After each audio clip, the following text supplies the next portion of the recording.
Welcome to the Singapore Management University podcast series, where we feature the latest insights and perspectives from our faculty. Internationalization is a gradual process in which firms, having built up a strong domestic base, learn how to export to serve foreign markets before investing directly in a low-cost location. In this process, innovation, productivity, and policies play an important role in achieving a positive outcome. Assistant Professor Amanda Jacobsen from SMU's School of Economics, whose areas of expertise include international trade, multinational companies, and general equilibrium theory, has recently completed a research paper called Export Learning and Foreign Direct Investment with Heterogeneous Firms. In the paper, Professor Jacobsen studied how policy changes such as stronger patent protection and trade liberalization affect innovation, technology transfer, and consumer welfare. She presents a dynamic general equilibrium model that shows how heterogeneous firms can innovate, learn how to export, and eventually become multinational firms. In this podcast, Professor Jacobsen shares the key findings of her research and how companies can benefit from it. Professor, can you share with us why you chose to undertake research into this topic? My main interest that started me to work on this project was that I'm interested in multinational firms. So first of all, multinational firms, they account for about 70% of world trade. So they dictate a lot the goods that we can buy, the prices we pay for those goods. And these firms also have a lot of power. So they hire people, they provide jobs, they provide goods, and they also provide the technology that is embedded in those goods. And also when it comes to issues such as pharmaceutical companies, they also provide necessary medicines for people. So it's something that has a big impact on our lives.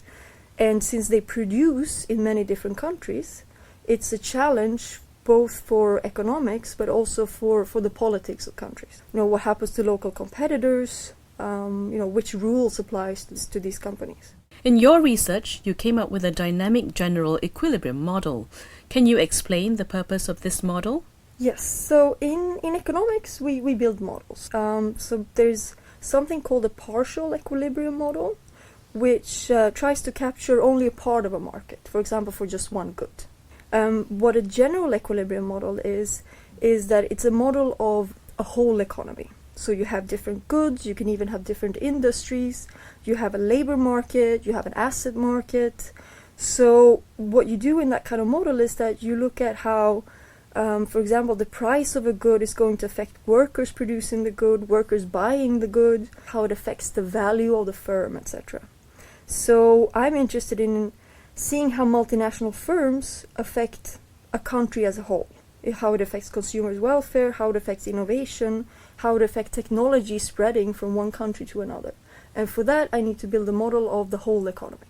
What were the key findings of your research? So what I find in this paper is that the internationalization process is very important, not just for firms, but also for consumers.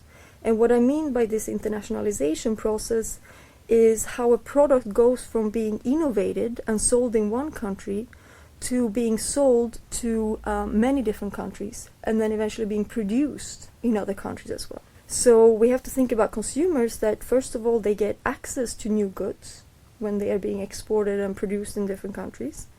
So they get to buy a wider variety of goods, and variety usually makes us happier as consumers. And also when newly invented products can become produced in countries with a lower wage, which is what we have with multinational production, the prices that we as consumers pay become lower. So what I find is that policy changes that speeds up this internationalization process. These are our policies that benefit us as consumers.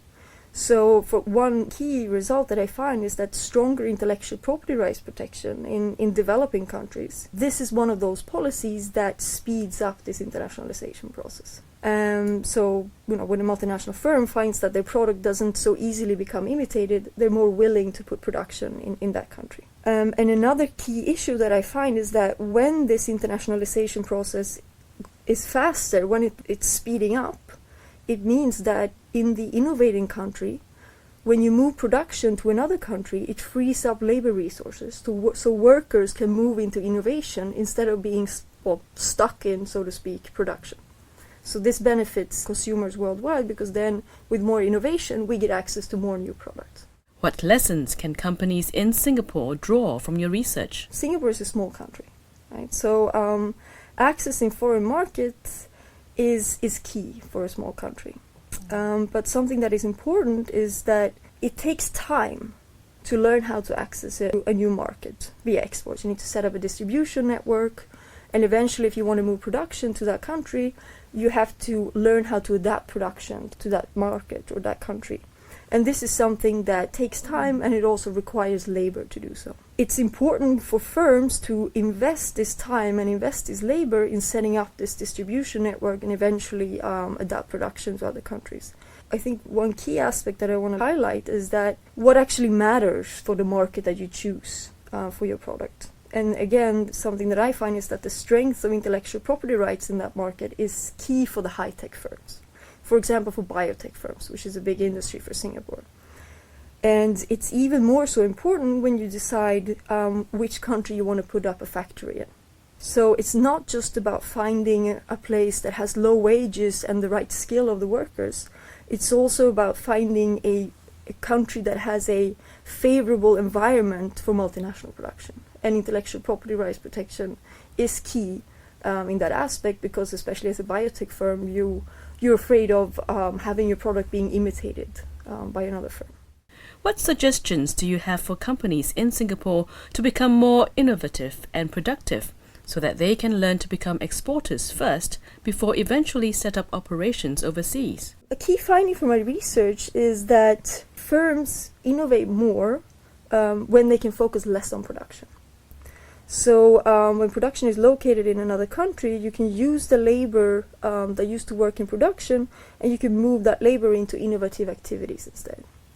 And again, what's important is that this is not a process that you can do quickly. It takes time, and you need to hire labor to go through this internationalization process. But it's a costly investment, but it's usually beneficial for firms.